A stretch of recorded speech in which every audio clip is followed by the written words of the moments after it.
மக்கள் பிரச்சினைகளில் கம்யூனிஸ்ட் கட்சிகள் மௌனம் சாதிப்பதாக எடப்பாடி பழனிசாமி விமர்சனம் செய்திருந்தார்.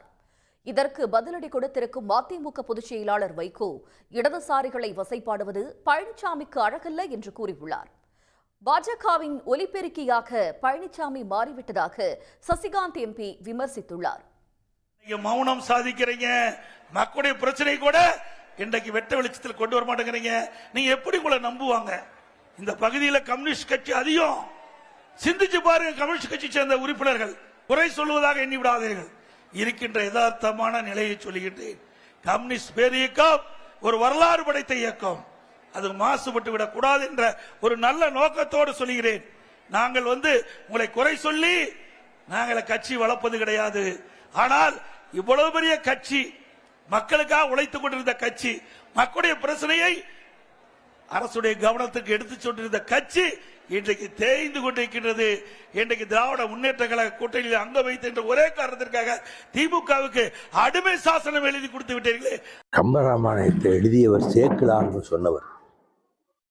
கம்பராமாயணத்தை சேக்கிழார் எழுதினார் என்று உலகத்திலேயே ஒரு அபூர்வ பிறவிதான் இப்படி சொல்ல முடியும்.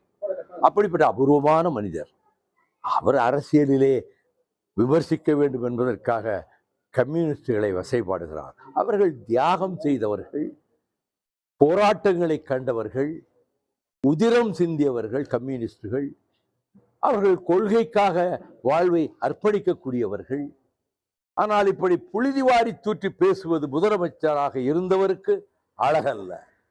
பிறகு உங்கள் இயக்கத்தை பற்றி, ஜெயலலிதாவை பற்றி இதையெல்லாம் அவர்கள் பேச ஆரம்பித்தால் நீங்கள் என்ன ஆவீர்கள்? இனிமேலாவது இப்படி பேசுவதை தவிர்த்து கொள்ளுங்கள். எடப்பாடி பழனிசாமி இப்போ பாஜகவுடைய லவுட் ஸ்பீக்கராக மாறிட்டார். அவர் காலையிலையும் சாயங்காலமும் பாஜகவிடம் என்ன பேசணும் என்ன பேசக்கூடாதுன்னு இன்ஸ்ட்ரக்ஷன் வாங்கிட்டு பேசுகிற மாதிரியே பேசுகிறாரு.